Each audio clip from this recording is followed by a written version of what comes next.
Sa panahon ng mga machine gun, bomba at artillery, bakit pinipili pa rin ng mga Hapones na makipaghaharap-harapan at makipagsaksakan gamit ang mga bayonet? Ang mga opisyal pa nga ay gumagamit ng katana kapag mataas ang ranggo. Sa totoo lang, nung sinimulan ko itong i-research, ang akala ko, gaya ng iniisip ng marami, ay isa lamang itong paraan ng pagpapakamatay dahil sa desperasyon o dahil sa sobrang pride. Pero laking gulat ko nang matuklasan ko na hindi lang pala ito basta-basta pagpapakamatay. May method to the madness sila. Napapaisip ako dati na baka dahil lang ito sa kakulangan ng bala o bilang isang last resort dahil ayaw nilang magpahuli ng buhay. Pero habang nananaliksik ako, dun ko nalaman na may practical at tactical na dahilan pala talaga ito. At sa simula, isa itong napaka-epektibong taktika kapag na-execute ng tama.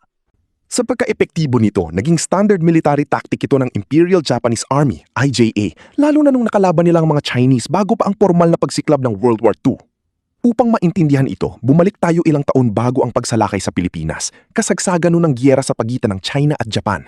Ang Japan ay isang industrialized na bansa, punong-puno ng mga pabrika ng baril, tangke at eroplano, ngunit ang kanilang populasyon ay kakaunti kumpara sa China. Sa kabilang banda, ang China sa ilalim ng Kuomintang ay hindi pa fully industrialized. Karamihan sa kanilang sundalo ay mga magsasaka mula sa mga rural area na kulang sa training at armas. Dito naging epektibo ang Banzai Charge.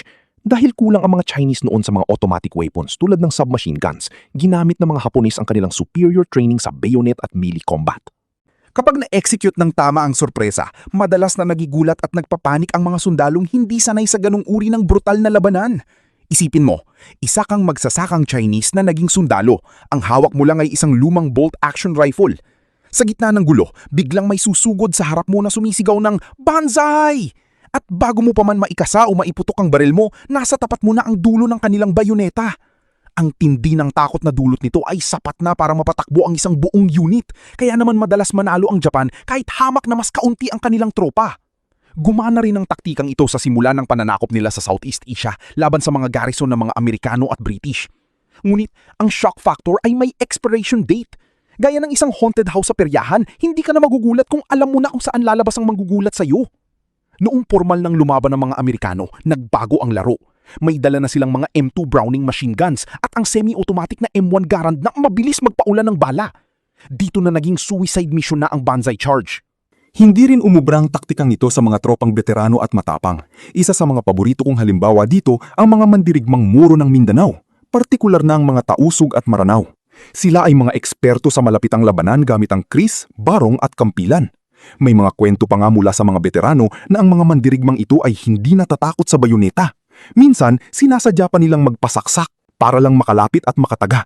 Kung akala ng mga Hapones ay sila lang ang walang takot mamatay, nagkamali sila ng kinakalaban sa Mindanao.